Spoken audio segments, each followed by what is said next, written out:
আসসালামু আলাইকুম রহমতুল্লাহ। আজকের যে বিষয়টি নিয়ে আলোচনা করব সেটি হচ্ছে মৃত ব্যক্তির দাফন কাফনে সামাজিকভাবে যে ভুল ত্রুটিগুলো আছে সেগুলো সংশোধন হওয়া প্রয়োজন। সেই বিষয়গুলো আমি তুলে ধরবো ইনশা আল্লাহ তাআলা।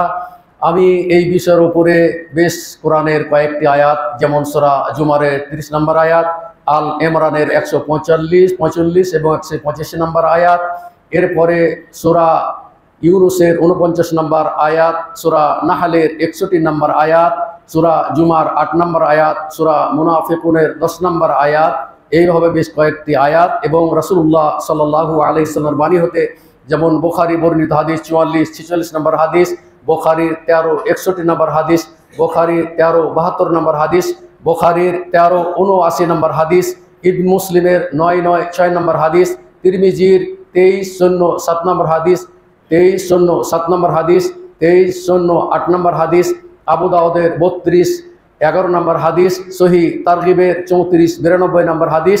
এই হাদিসগুলিকে কেন্দ্র করে আজকে ইনশাআল্লাহ আপনাদের সামনে এই সংক্ষিপ্ত খুতবা সমাপ্ত করব ইনশাআল্লাহ তাআলা। আপনারা জানেন যে মানুষ মরণশীল, মরতেই হবে। আজ হোক, কাল হোক, আধা ঘন্টা পর হোক, বা জুমার সমাপ্তি হোক, মৃত্যুর যে কোনো নির্ধারিত সময় আল্লাহ তাআলা নির্ধারণ করে দিয়েছেন। যেমন সূরা ইউনুসের 49 নম্বর আয়াতে আল্লাহ তাআলা বলতেছেন, লিকুল্লি উম্মাতিন আজালুন, প্রত্যেক উম্মতের জন্য মৃত্যুর একটি নির্ধারিত সময় আছে। ফাইযা জাআ আজালুহুম, যখন এই নির্ধারিত সময় যখন এসে যাবে, লা ইস্তাখিরুনা সাআতাও ওয়া লা ইস্তাকদিমুন, তখন আর আগ পিছ হবে না। জানেন যে হঠাৎ মানুষ মৃত্যুবরণ করতেছে, তার ভাগ্যে ওটাই ছিল, তার নির্ধারিত সময় ওটাই ছিল। যেমন মেট্রো রেলের ওখানে দেখুন, একটা বিয়ারিং পড়ে 50 কেজি ওজনের, ওই লোকটাকে কোনোদিন কল্পনা করেছিল এখনই আমার মৃত্যুটা হয়ে যাবে, তার মাথার উপর পড়ে কি হলো, মৃত্যুবরণ করলো। এইভাবে মানুষ যে কোনো সময়তে হঠাৎ আকস্মিকভাবে মৃত্যু চলে আসতে পারে, সে বলতে পারবে না। এই জন্য আল্লাহ তাআলা বলতেছেন যে লা ইস্তাখিরুনা সাআতাও ওয়া লা ইস্তাকদিমুন, যখন মৃত্যু নির্ধারিত বা নির্দিষ্ট সময় যখন এসে যাবে তখন আর আগ পিছ হবে না। এই আয়াতটি সূরা নাহলের 61 নম্বরে আল্লাহ তাআলা বলতেছেন একই আয়াত, ফাইযা জাআ আজালুহুম লা ইস্তাখিরুনা সাআতাও ওয়া লা ইস্তাকদিমুন, যখনই মৃত্যু নির্ধারিত সময় যখন এসে যাবে তখন আর আগ পিছ হবে না। আমাদেরকে প্রস্তুত থাকতে হবে যে আমরা কখন এই দুনিয়া থেকে চলে যাব। আব্দুল্লাহ ইবনে ওমর রাদিয়াল্লাহু তাআলা আনহু বলতেছেন, বুখারী 10-64 নম্বর হাদিস, তিনি বলতেছেন যে আখাযা রাসূলুল্লাহ সাল্লাল্লাহু আলাইহি ওয়াসাল্লাম বিবাদি জাসাদি, তিনি বলতেছেন যে আল্লাহ রাসূল সাল্লাল্লাহু আলাইহি ওয়াসাল্লাম আমার হাত ধরলেন, শরীরের একটি অংশ ধরলেন। এরপর বলছে কুন ফিদ দুনিয়া কাআন্নাকা গারীবুন আও আবিরু সাবিল, বলছে আব্দুল্লাহ তুমি দুনিয়াতে এমনভাবে বসবাস করো তুমি যেন একজন অপরিচিত লোক। আমরা দুনিয়াটায় একটা অপরিচিত লোক হিসেবে আমরা এসেছি, অথবা পথযাত্রী। এরপরে আল্লাহ রাসূল সাল্লাল্লাহু আলাইহি ওয়াসাল্লাম বলছেন যে উদ্দা নাফসাকা মিন আহলিল কুবুর, প্রতিনিয়ত তুমি নিজকে কবরবাসী মনে করিও। উদ্দা নাফসাকা মিন আহলিল কুবুর, প্রতিনিয়ত নিজকে কবরবাসী মনে করতে হবে, মরলেই কবর। আপনার কোটিপতি সম্পত্তির মালিক, বহু আশা আকাঙ্ক্ষা ছিল আপনার, কিন্তু যখন আজাল এসে যাবে তখন ওই স্বপ্ন তখন শেষ হয়ে যাবে। প্রচুর প্রচুর সম্পদের মালিক, আশা আকাঙ্ক্ষা করছেন। মানুষ যখন বৃদ্ধ হয় তখন দুইটা জিনিসে যুবক হয়ে যায়, একটা হলো যে দুনিয়াতে বেঁচে থাকি, আর ধন সম্পদের লালচ অভিলাষ, আর এটা বন্ধ হবে না। কখন বন্ধ হবে? বলছে লা ইয়াসুদ্দু জাওফা বিন আদম ইল্লা তুরাব, যখনই তার শরীরে মাটি দেওয়া হবে তখনই আশা আকাঙ্ক্ষা শেষ। তার মানে যখনই কবরে তাকে শায়িত করবে তখনই সব কিছু তার শেষ হয়ে যাবে। এই তো হলো আমরা মানুষ। দুনিয়া কখন কার ভাগ্যে কি ঘটবে এটা কেউ বলতে পারবে না। এই জন্য তাকদীরকে বিশ্বাস করতে হবে। তাকদীরকে যদি কেউ বিশ্বাস না করে সে কাফের হয়ে যাবে। তুমিনুনা বিল কদরি খাইরিহি ওয়া শাররিহি, ভাগ্যের ভালো মন্দর উপরে ঈমান আনতে হবে, বিশ্বাস স্থাপন করতে হবে। আপনি আমি যে কোনো মুহূর্তে আমাদের মরণ আসতে পারে। আল্লাহ রাসূল মৃত্যুবরণ করেছেন, সূরা জুমারের 30 নম্বর আয়াত, ইন্নাকা মাইয়্যিত ওয়া ইন্নাহুম মাইয়্যিতুন, আপনিও মরবেন তারাও মৃত্যুবরণ করবে। আল্লাহ রাসূল কবরে জীবিত নাই। অনেকেই যাদের ভ্রান্ত ধারণা যে আল্লাহ রাসূল কবরে জীবিত, না, বারজাখী জীবনে সবাই ওখানে আছে। আল্লাহ রাসূল তার জীবনটা ওখানেই আছে, বারজাখী জীবনে।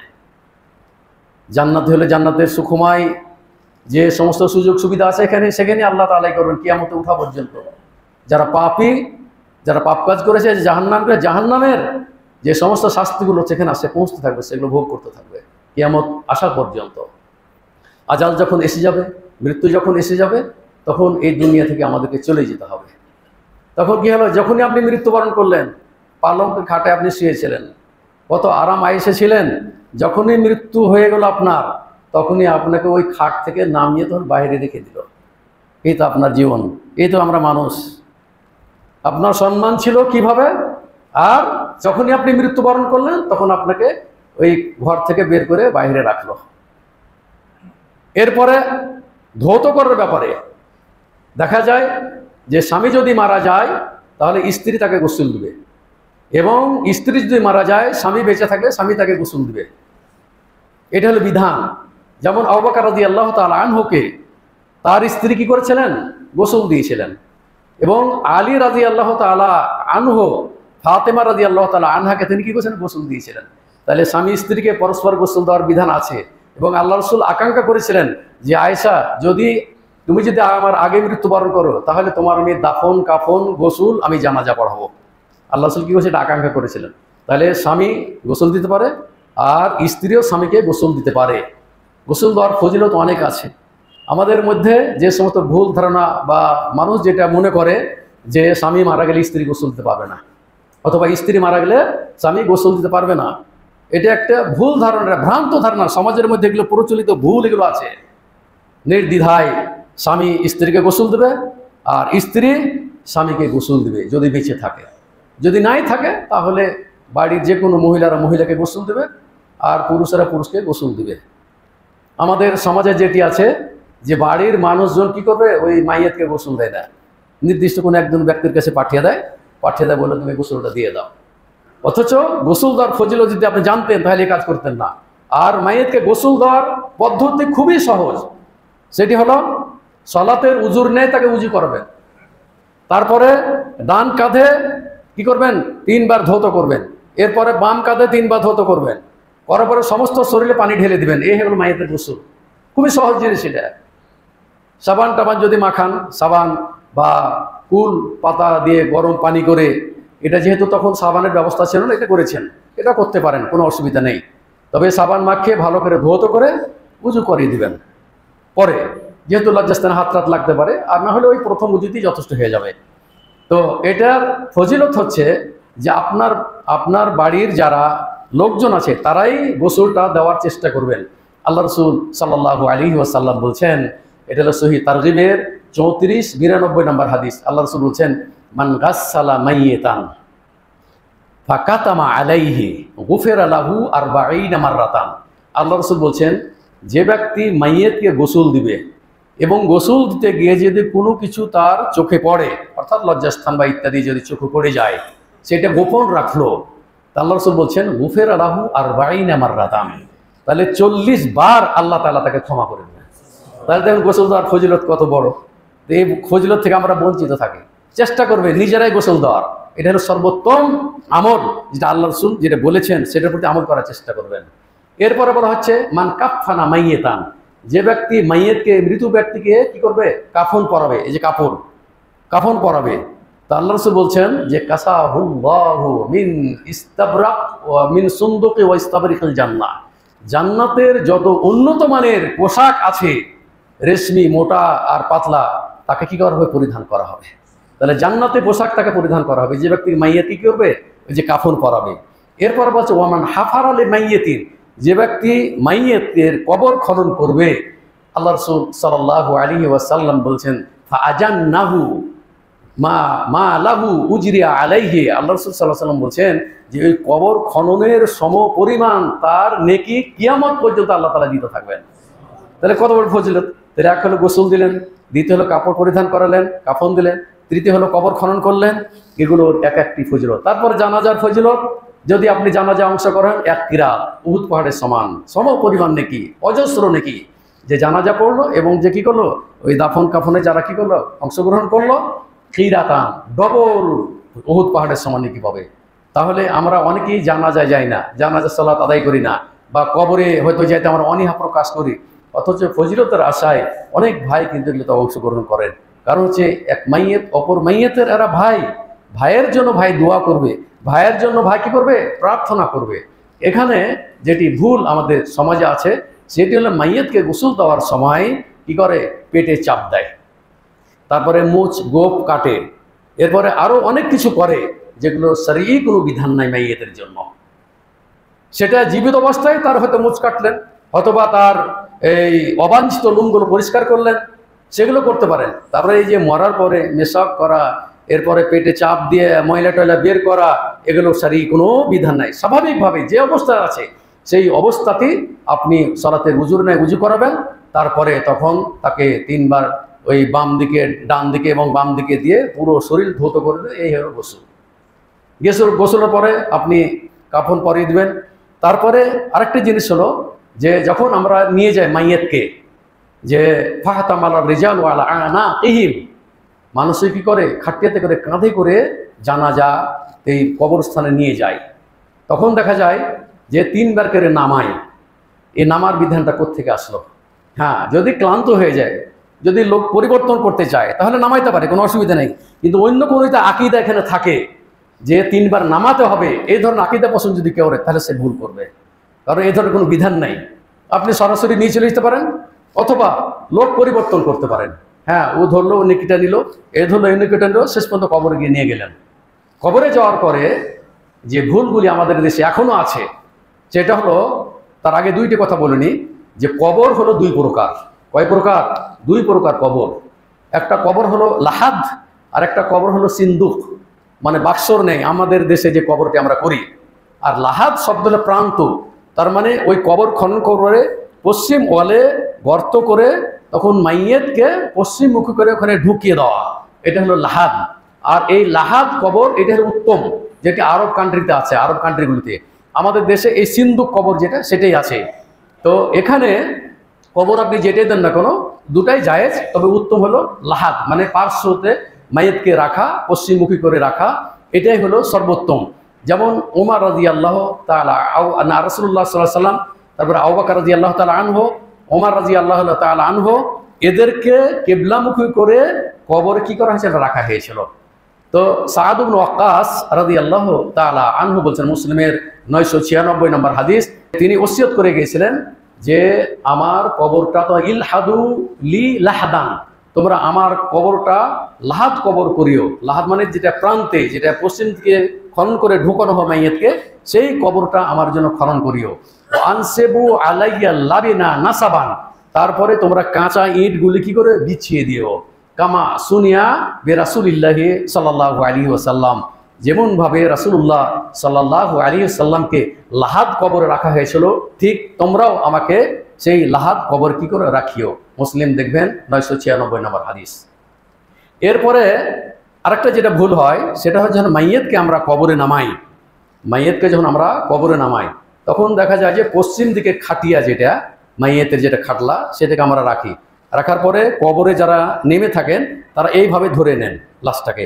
এটা কিন্তু শরঈ পদ্ধতি নয়।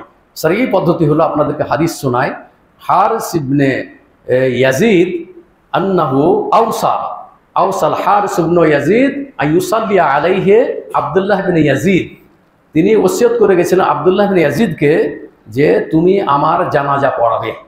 ফাসাল্লা আলাইহি, তারপরে আব্দুল্লাহ ইবনে ইয়াজিদ হারিসের জানাজা পড়ালেন। ফা আদখালাহুল কবরা, তারপরে তাকে কবরে নামাচ্ছেন।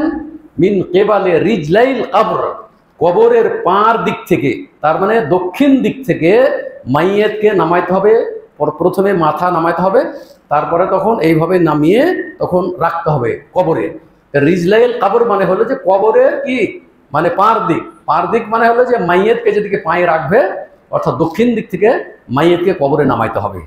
তো এই জিনিসটা আমাদের ভুল আছে, আমরা করে কি পশ্চিম দিক থেকে লাশ কি করে নামিয়ে দিই, অথচ হাদিসের যেটি শব্দ এসেছে যে রিজলাইল কবর, কবরের পার দিক থেকে, তার মানে মাইয়েতের পার দিক থেকে কি করতে হবে, মাথাকে নামিয়ে তখন কবরে রাখতে হবে। তো আপনি রাখতে পারেন খাটিয়া, যেটা খাটলা, সেটা রাখতে পারেন পশ্চিম দিকে, তবে লাশটাকে হাতে করে নিয়ে যে ওইভাবে নামাবেন, দক্ষিণ দিক থেকে মাথা ধরিয়ে দিবেন, তারপরে তখন তারা মাইয়াকে কবরে রাখবে। এটা হচ্ছে সুন্নাহ। বলছে হাযা মিনাস সুন্নাহ, এটা হচ্ছে কি রাসূলুল্লাহ সাল্লাল্লাহু আলাইহি ওয়াসাল্লামের সুন্নাত। তো এটা আমরা কয়জন করি বলো? আমি আপনাদের এখানে খুতবা দিয়ে আসলে এই যে সমস্ত সামাজিক যে ভুলগুলো আছে, শারঈ যে ভুল পদ্ধতিগুলো আছে, সেগুলো আপনাদের সামনে আমি তুলে ধরার চেষ্টা করি। হাদিস কোরআন দিয়ে, কোনো কিসসা কাহিনী দিয়ে নয়, হাদিস পেশ করলাম, হাদিস অনুযায়ী আপনারা আমল করার চেষ্টা করবেন। এরপরে যখন আমরা মাটি দিই, সেখানে একটা ভুল আমাদের এই সমাজে যেটি আছে, সেটি হলো যে 3 মুষ্টি মাটি দিতে হবে। এটা আল্লাহ রাসূলের হাদিস, এটা আল্লাহ রাসূলের হাদিস যে আন্না নবী সাল্লাল্লাহু আলাইহি ওয়াসাল্লাম আলা জানাজা, আল্লাহ রাসূল কি কোনো জানাজার সালাত আদায় করলেন।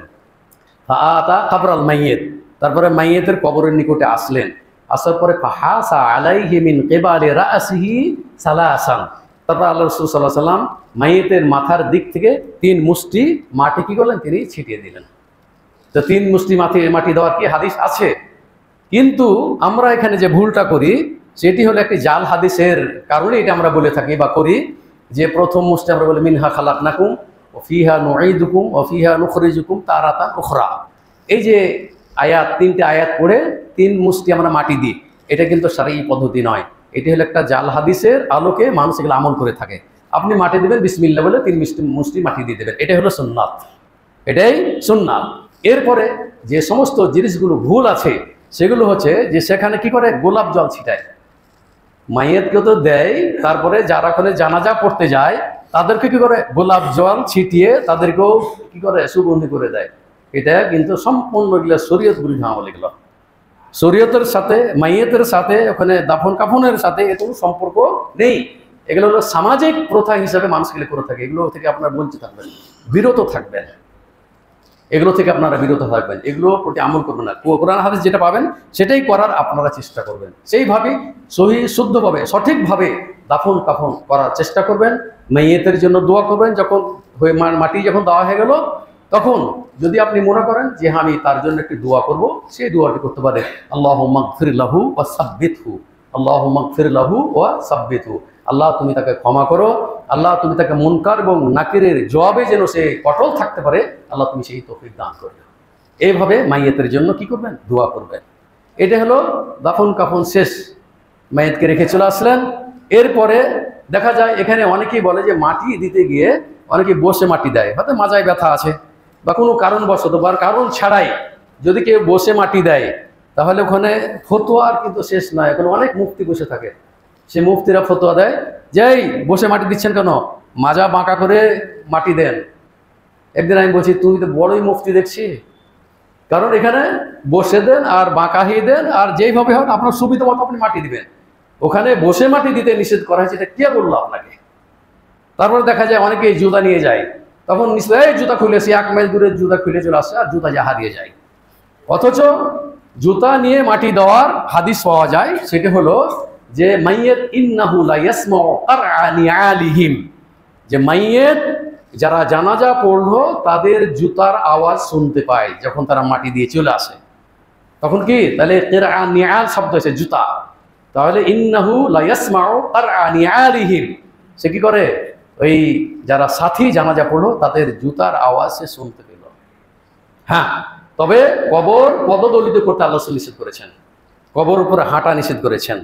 আমাদের দেশে যে সমস্ত মারাত্মক ভুলগুলো আছে গুরুস্থানে, সেটি হলো যে কবরকে পাকা করা, তারপরে মাইয়েতের নাম লেখা, কত তারিখে মারা গেল, জন্ম তারিখ, মৃত্যু তারিখ, এইভাবে লেখা, তারপরে পুরো কবরটাকে পাকা করে দেওয়া। তা আল্লাহ রাসূল সাল্লাল্লাহু আলাইহি সাল্লাম নিষেধ করেছেন। তিরমিজির 1052 নম্বর হাদিস, আল্লাহ রাসূল সাল্লাল্লাহু আলাইহি সাল্লাম বলছেন যে নাহান নবী সাল্লাল্লাহু আলাইহি সাল্লাম আন তুজাসসাসাল কুবুর, আল্লাহ রাসূল সাল্লাল্লাহু আলাইহি সাল্লাম কবরকে পাকা করতে নিষেধ করেছেন। তারপরে বলা হচ্ছে যে ওয়া আইয়াকতুবা আলাইহা, কবরে কোনো কিছু লিখতে তিনি নিষেধ করেছেন। আরবিগুলো দেখুন। তারপর হচ্ছে ওয়া ইয়াকওয়াদা আলাইহা, কবর উপরে বসতে নিষেধ করেছেন। ওয়া আনতুতা, এবং কবরকে পায়ে পদদলিত করতে আল্লাহ রাসূল সাল্লাল্লাহু আলাইহি সাল্লাম নিষেধ করেছেন। এখন দেখুন আপনার গোরস্থানে গিয়ে প্রত্যেকটা মাইয়েতের কি করা হয়েছে, সেখানে নাম লেখা আছে, পাকা করা হয়েছে, কত তারিখে মারা গেছে সেটাও লেখা হয়েছে, তারপরে পুরো ওইটাকে পাকা করে দেওয়া হয়েছে, তারপরে স্মৃতি স্তম্ভ তৈরি করা হয়েছে। এগুলো সম্পূর্ণ শরীয়ত বিরোধী আমল, এগুলো থেকে বেঁচে থাকার চেষ্টা করবেন। আমরা আরব কান্ট্রিগুলোতে দেখেছি, দেখবেন যে একজন রাজা মারা গেল, দেশের বাদশাহ আব্দুল্লাহ মারা গেল, দেখুন যে অন্ত্যেষ্টি ক্রিয়াতে বিভিন্ন দেশের রাজা বাদশাহ আসে কিনা, এবং 2-3 দিন অপেক্ষা করে। কিন্তু সৌদি আরব দেখা গেল যখনই মারা গেল তখন কি করলো, তাকে দাফন করে দিল। কিসের রাজা বাদশাহ বাহির থেকে আসবে, তাদের অপেক্ষা করবে? কারণ হাদিস আছে ফাইন তাকুনু সালিহাতান, মাইয়্যিত যদি নেককার হয় সে বলবে কাদ্দিমুনি, আমাকে দ্রুত কি করে দাফন কাফন করো। ওয়াইন কানাত গায়রা সালিহাতিন, আর যদি নেককার বান্দা যদি না হয় তখন বলবে যে ক্বালা লি আহলিহা আইনা তাযহাবুনা বিহা, ক্বালাত লি আহলিহা, তার পরিবারকে বলবে আইনা তাযহাবুনা বিহা, তোমরা আমাকে কোথায় নিয়ে যাচ্ছ, তোমরা আমাকে নামিয়ে দাও। ভয় করবে। বলছে যে ইয়াসমাউ কুল্লা শাইইন, বলে তার আওয়াজ প্রত্যেকটা জিনিসে কুল্লু শাই শুনতে পাবে, ইল্লা সাকালাইন, শুধু জিন এবং ইনসান তার চিৎকার শুনতে পাবে না। ফাইন্না সামি আল ইনসান, মানুষ যদি ওই মাইয়েতের চিৎকার শুনতে পেত তাহলে বেহুশে পড়ে যেত। এইভাবে সে চিৎকার দিতে থাকবে। তো এই জন্য দেখেছি আমরা আরব কান্ট্রিগুলোতে যে তারা রাজা হোক বাদশাহ হোক দ্রুত তারা কি করে, এই মাইয়েতকে তারা দাফন কাফন করার দ্রুত চেষ্টা করে এবং তারা অপেক্ষা করে না কাউরি। আচ্ছা, আমাদের দেশে ছেলে ঢাকাতে আছে, ছেলে না আসলে জানাজা হবে না, এক রাতে রেখে দিল, তারপরে এইভাবে আমাদের সমাজটা চলতেছে। অথচ দ্রুত বিগতভাবে আল্লাহ রসুল সাল্লাহ সাল্লামের মসজিদের খাদেম বা খাদেমা মারা গেলেন, তারপরে তখন সাহাবারা কি করলেন, রাত্রি দাফন করে দিলেন। আর আমাদের দেশে আছে রাত্রে দাফন করা যাবে না, এটা কুসংস্কার। তারপর রাত্রে দাফন করে দিল। দাফন করে দেওয়ার পরে রাসূলুল্লাহ সাল্লাল্লাহু আলাইহি সাল্লাম বলছেন দিলিমা জান নানি, শব্দ জান নানি, তোমরা কেন আমাকে অবহিত করলে না? তো বলছি আল্লাহ রাসূল, আপনি ঘুমিয়েছিলেন, ঘুমন্ত অবস্থায় ছিলেন, তার জন্য আপনি কষ্ট পাবেন, এই জন্য আপনাকে আমরা জানাইনি। তারপর আল্লাহ রাসূল সাল্লাল্লাহু আলাইহি সাল্লাম গেলেন। এরপরে আরো সাহাবেরা গেলেন যারা জানাজা পড়ায় নাই, আল্লাহ রাসূল জানাজা পড়লেন, গিয়ে ওখানে তার জন্য দোয়া করলেন। এখান থেকেই যে গায়েবানা জানাজা পড়তে পারে, পড়া জায়েজ। যেহেতু আল্লাহ রাসূল সাল্লাল্লাহু আলাইহি সাল্লাম জানাজা পড়েন নাই, তাই তিনি জানাজা পড়লেন। গায়েবানা জানাজা পড়া শরীয়তে জায়েজ আছে। এবং দেখা গেল যে একজন এখানে জানাজা অংশগ্রহণ করলো, তারপরে লাশটাকে নিয়ে গেল হয়তো তার গ্রামের এলাকায়, সেখানে সে কি জানাজায় অংশগ্রহণ করতে পারে, শারঈ কোনো বাধা নেই। তো আমি যেটা বলতে চাচ্ছি যে দেখুন আমাদের সমাজে এগুলো ভুল আছে, যে আসবে ছেলে বিদেশ থেকে বাইরে থেকে অপেক্ষা করে মাইয়েতে দুদিন রাখবে, অথচ মাইয়েতকে এভাবে রাখার কোনো বিধানই নাই। যত দ্রুত সম্ভব তাকে দাফন কাফন করে কবরে শায়িত করা, এটা হলো শারঈ বিধান। তো শারঈ বিধান থেকে আমরা অনেক দূরে আছি। তো আমাদের দেশে যে সমস্ত ভুল পদ্ধতিগুলো আছে সেগুলো অবশ্যই আমাদেরকে সংশোধন করতে হবে এবং এই হাদিস কোরআন শোনার পরে আপনারা এটা আমল করার চেষ্টা করবেন। এরপরে আমরা কবর দিয়ে আসার পরে দেখা যায় 40 করে, তারপর আরও কোনো কিছু করে, খাওয়া দাওয়ার ব্যবস্থা করে, এগুলো সম্পূর্ণ শরীয়তে নিষিদ্ধ। এগুলো কোনো খাওয়া দাওয়ার কোনো ব্যবস্থা চলবে না, কোনো 40 চলবে না। এগুলো সম্পূর্ণ দিনের মধ্যে এগুলো নব আবিষ্কৃত বস্তু। তার জন্য দোয়া করবেন। ফকির মিসকিনকে আপনি সাদকার নিয়তে খাওয়াইতে পারবেন। মানুষ যখন মারা যায় তখন সব আমল বন্ধ হয়ে যায়, 3টে আমল ব্যতিরিকে। একটি হলো যে মাতার ইনসান ইনকাতা আনহু আমালুহু ইল্লা মিন সালাসাতিন সাদাকাতিন জারিয়া। সাদাকা জারিয়া বলা হয় যে আপনার জীবদ্দশায় আপনি এমন একটি জনকল্যাণমূলক কাজ করে দিয়ে গেলেন, এই নেকিটা আপনার অব্যাহত থাকবে, এটা বন্ধ হবে না, এটা বন্ধ হবে না। ও ইলমিন ইনতাফাউ বিহি, অথবা আমি একটি এমন বই লিখে গেলেন যার দ্বারা মানুষকে উপকৃত হচ্ছে।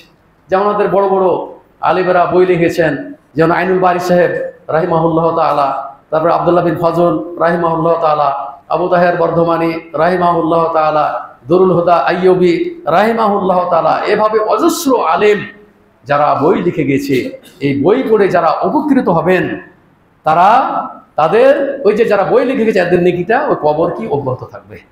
আও আলাদিন সালিহিন ইয়াদউ লাহু, এবং ওই নেক সন্তান যাকে আপনি রেখে গেলেন সন্তান, এই নেক সন্তান বাবার জন্য দোয়া করলে ওই দোয়াটা কি করবে, তার কবরে পৌঁছতে থাকবে। তো মানুষ মরণশীল, মরতে হবে। ইন্নাকা মাইয়িত ওয়া ইন্নাহুম মাইয়িতুন, আপনিও মরবেন তারাও মৃত্যুবরণ করবে, নির্দিষ্ট সময় আসলে আর কারো কম বেশি হবে না। এরপরে বলা হচ্ছে যে মৃত্যু নেই, যতই টালবাহানা করেন, যতই আপনাকে আইসিইউতে রাখা হোক, আজাল চলে আসলে আর দেরি হবে না, যেতেই হবে।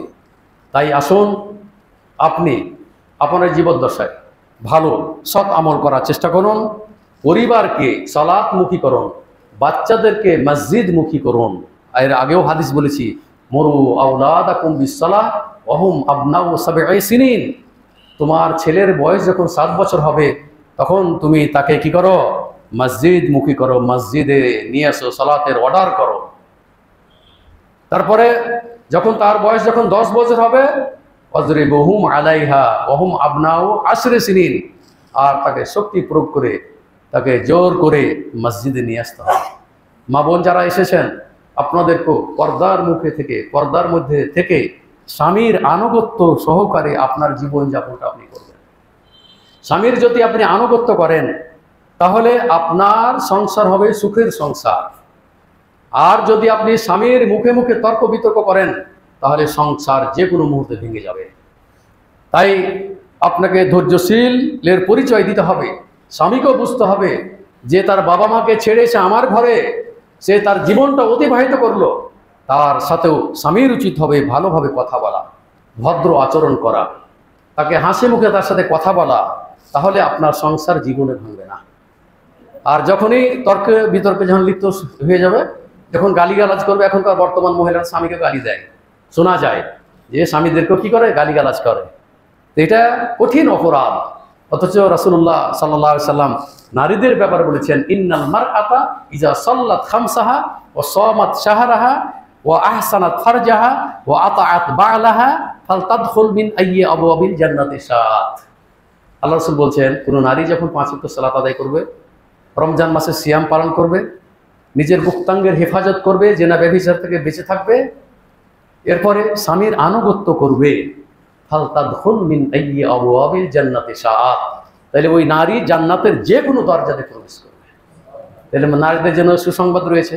কিন্তু এখনকার বর্তমান নারীরা দেখা যায় স্বামীকে মানেই না, স্বামীকে মানি না, তর্ক বিতর্ক করে, তালাক দিয়ে চলে যায় স্বামীকে, এরকম ঘটনা ঘটেছে। অথচ স্বামীর বিনা দোষে যদি কোনো স্ত্রী যদি তালাক কামনা করে, তা আল্লাহ রাসূল সাল্লাল্লাহু আলাইহি সাল্লাম বলছেন, ফাহারামুন আলাইহা রাইহাতুল জান্নাহ, জান্নাতে যাওয়া তো দূরের কথা, জান্নাতের সুগন্ধি পর্যন্ত নারী পাবে না। এই যে মা বোন যারা এসেছেন, আপনারা 5 ওয়াক্ত সালাত আদায় করুন, পর্দার সাথে আপনার জীবনযাপন করার চেষ্টা করুন, মেয়েদেরকে পর্দামুখী করুন, 5 ওয়াক্ত সালাত আদায় করুন। ইনশাআল্লাহ দুনিয়া এবং আখিরাত আপনার জন্য, আপনার পরিবারের জন্য কল্যাণকর হবে।